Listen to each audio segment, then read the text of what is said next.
जय हिंद, जय भारत।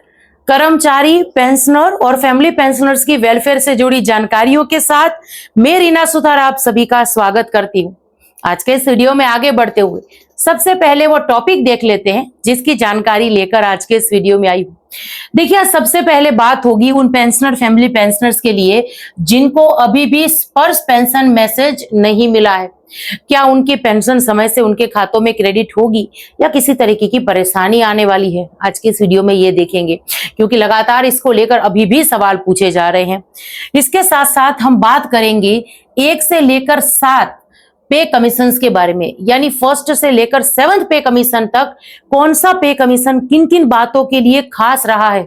जल्दी से ये अपडेट शेयर करूंगी, क्योंकि हमारे बहुत सारे ऐसे पेंशनर, फैमिली पेंशनर्स हैं जो वेतन आयोग में काफी दिलचस्पी रखते हैं, तो ये जानकारी उनके लिए बेहद ही दिलचस्प रहने वाली है। चलिए, ये तो हम बात करेंगे ही। इसके साथ साथ अप्रैल महीने का जो ये पहला सप्ताह है, ये बेहद ही खास रहने वाला है। जहां कुछ जानकारी मिल रही है 1 अप्रैल 2026 को बुधवार के दिन जो एक कैबिनेट की मीटिंग होने वाली है उसके बारे में, कि इस मीटिंग में डीएडीआर को लेकर कुछ बड़ा फैसला हो सकता है, इसकी जानकारी तो मिल ही रही है। लेकिन इसके साथ साथ इस अप्रैल महीने के पहले सप्ताह में एक बहुत बड़ी मीटिंग 8वें वेतन आयोग को लेकर होने जा रही है, तो कुछ इन अपडेट्स पर भी नजर डालेंगे। केंद्रीय कर्मचारी जो एसोसिएशन है, यूनियन से, इनमें कहीं ना कहीं नाराजगी देखी जा रही है। अभी इस नाराजगी की वजह क्या है, वो कौन कौन से मुद्दे हैं जिसको लेकर जो यूनियंस वगैरह है इनके मन में संदेह बैठा हुआ है, ये भी देखेंगे, और मांग क्या है ये भी देखेंगे। इसके साथ साथ हम बात करेंगे, देखिए, हमारे पीएमआर वेटरन्स के बारे में। मैं समय समय पर हमारे पीएमआर जो वेटरन्स है उनके लिए अपडेट तो शेयर करती ही रहती हूं कि केस की क्या अपडेट है।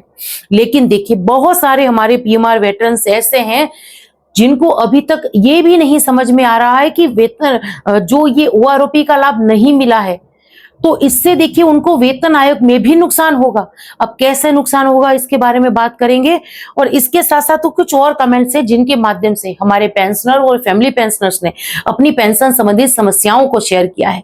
तो यही जानकारी के लिए आज के इस वीडियो में आगे बढ़ते हुए आप सभी से निवेदन है कि वीडियो में अंत तक बने रहिएगा। इस चैनल के माध्यम से दी गई जानकारी अगर आप सभी लोगों के लिए यूजफुल रह रही है तो लाइक और शेयर कर दीजिएगा। इस वीडियो को हाइप जरूर करिएगा ताकि हर एक कर्मचारी पेंशनर्स तक हमारे इस वीडियो की जानकारी पहुंच सके।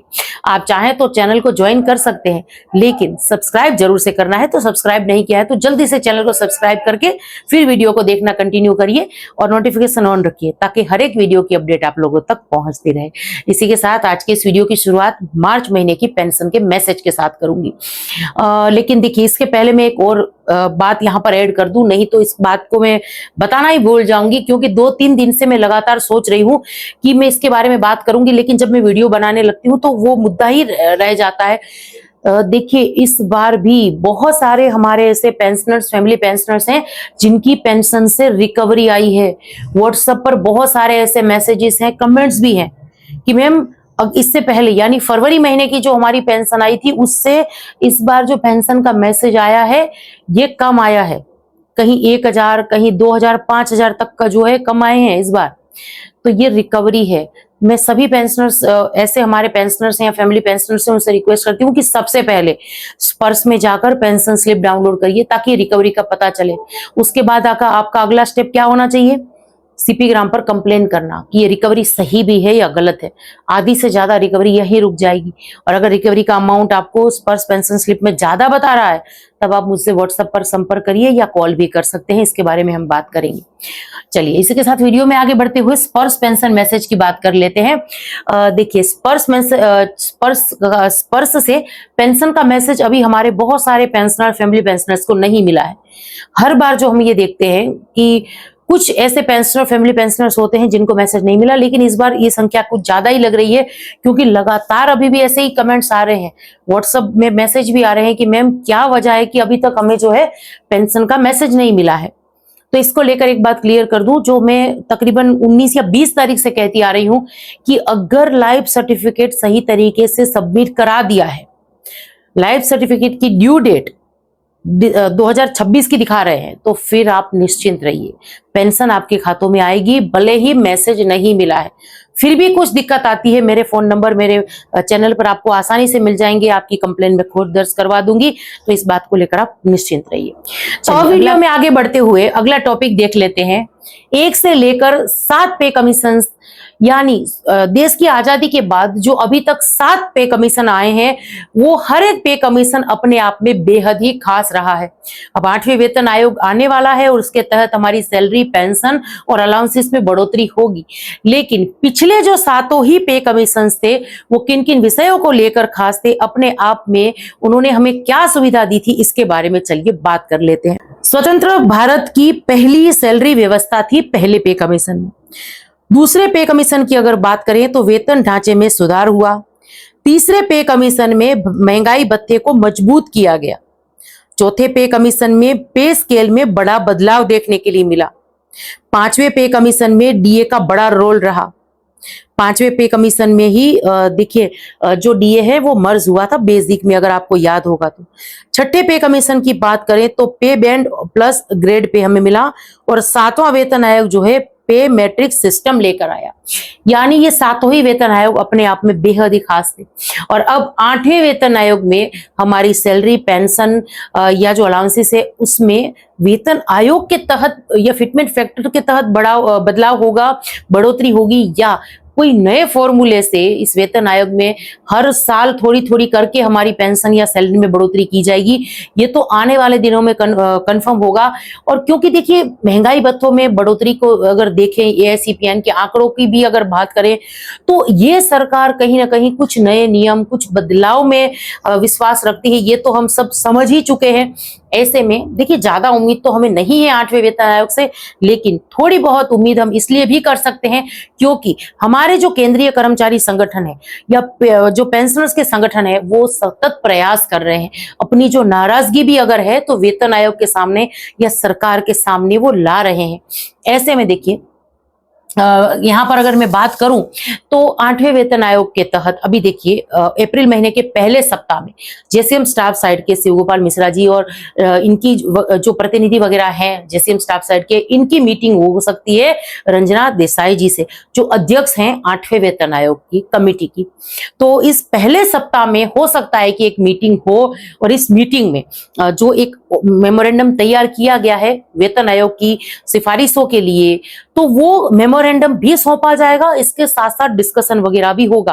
और जो अलग अलग कर संगठन है उनमें अगर नाराजगी की बात करूं तो देखिए महंगाई के मुकाबले सैलरी स्ट्रक्चर जो है वो कहीं ना कहीं पीछे छूटता जा रहा है, ये भी नाराजगी की वजह है। और इसके साथ साथ अगर बात करें तो देखिए वेतन आयोग की शर्तें तय करने में कर्मचारियों की बात नहीं सुन रही है, ये भी एक नाराजगी है।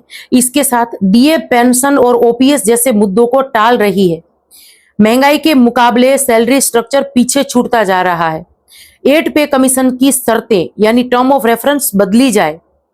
इसके साथ टर्म ऑफ रेफरेंस में कर्मचारियों और पेंशनर्स के सुझाव शामिल नहीं है, ये कुछ नाराजगी की वजह है। इसके साथ देखिए वेतन भत्ते और पेंशन पर स्पष्ट दिशा जो है वो नहीं दी गई है अभी भी।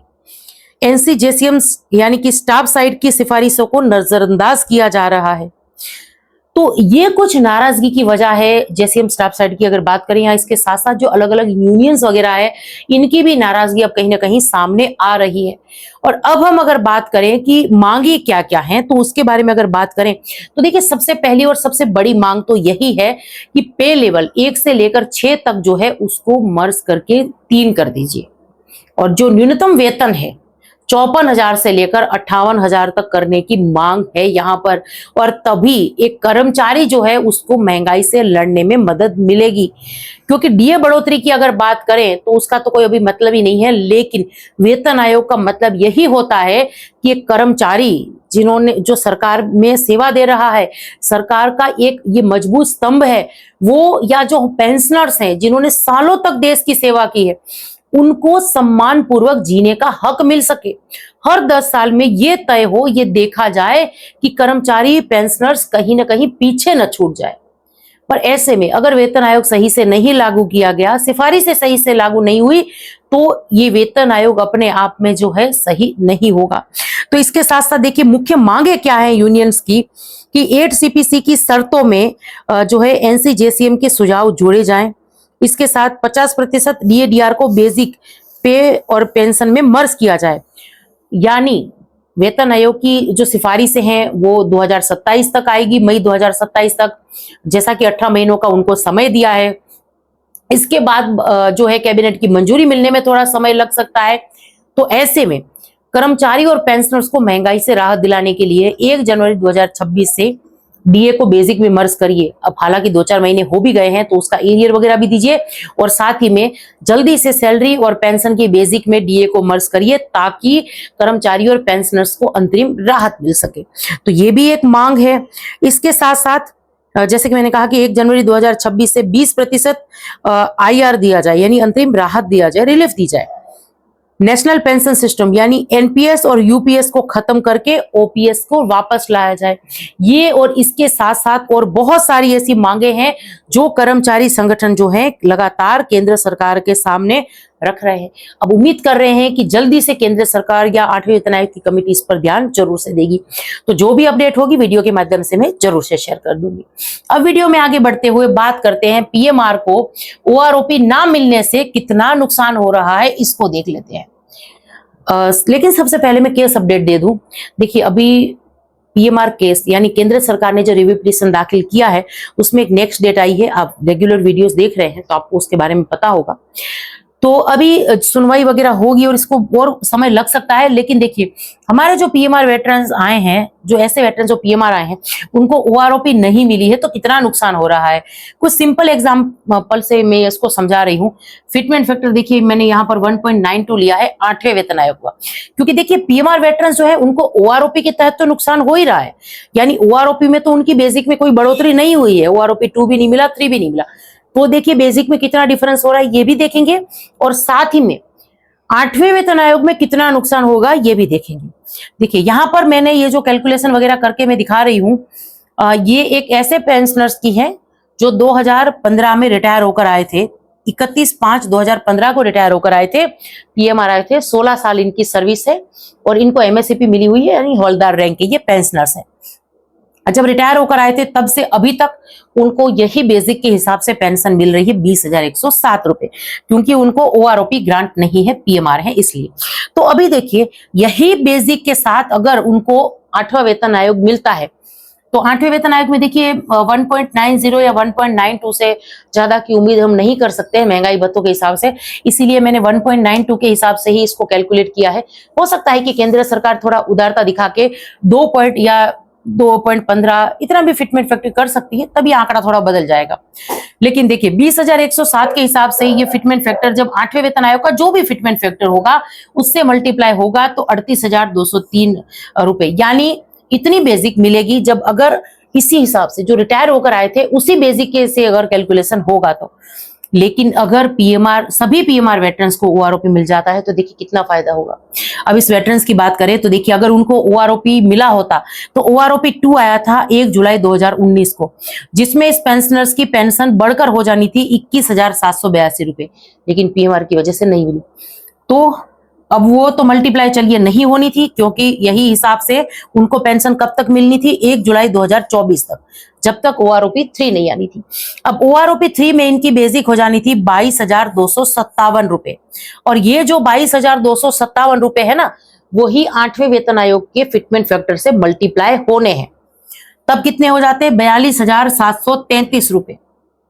अब आप देखिए 1.92 ही फिटमेंट फैक्टर हमने यहाँ ऐड किया है, उसी से मल्टीप्लाई किया है, लेकिन अभी अगर मतलब जैसे ओआरओपी नहीं मिल रही है तो 38,203 रुपए, और अगर ओआरओपी मिल जाती है तो 42,733 रुपए। तो जैसे कि अभी आपने देखा ओआरओपी ना मिलने की वजह से 4 से 4,500 का अंतर सिर्फ बेसिक में आ रहा है, और यही वजह है कि आज हर एक हमारे पीएमआर वेटरन्स जो हैं उनको यही चिंता सता रही है कि देखिए अगर ओआरओपी के तहत उनको बेसिक में बढ़ोतरी नहीं मिली, ओआरओपी का लाभ नहीं मिला, तो ऐसे ही जो है उनकी बेसिक पीछे छूट जाएगी।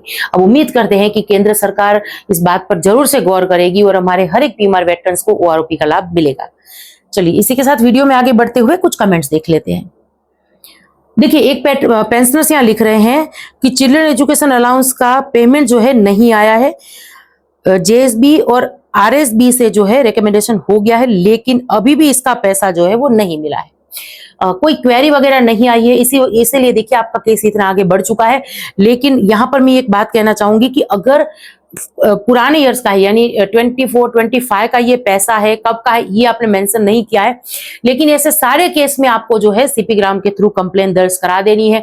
कल के इस वीडियो में मैंने विस्तार से इसके बारे में बात की थी कि अगर पुराना भी कोई चिल्ड्रन एजुकेशन अलाउंस का पैसा अप्रूव होने के बाद भी अगर आपको नहीं मिला है तो सीपी ग्राम की मदद लीजिए, ताकि जल्दी से ये पैसा आपके खातों में आ जाए। चलिए अगला कमेंट देख लेते हैं। एक लिख रहे हैं कि हमें OROP 1, 2 या 3 का कोई भी एरियर्स नहीं मिला है, प्लीज ये मैटर को आप देखिए।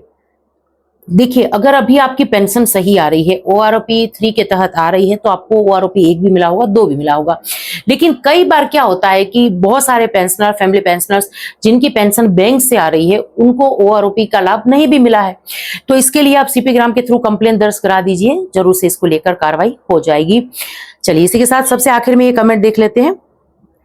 जो आज का ये वीडियो मैंने बनाया था जिसमें मैंने ये बात की है कि देखिए, एक पेंशनर्स यहाँ लिख रहे हैं कि मैम PMR के बारे में बताइए, 2015 जनवरी से PMR से रिटायर हो गया था, क्या OROP भी कुछ भी नहीं मिलेगा, ये बताइएगा जरूर से।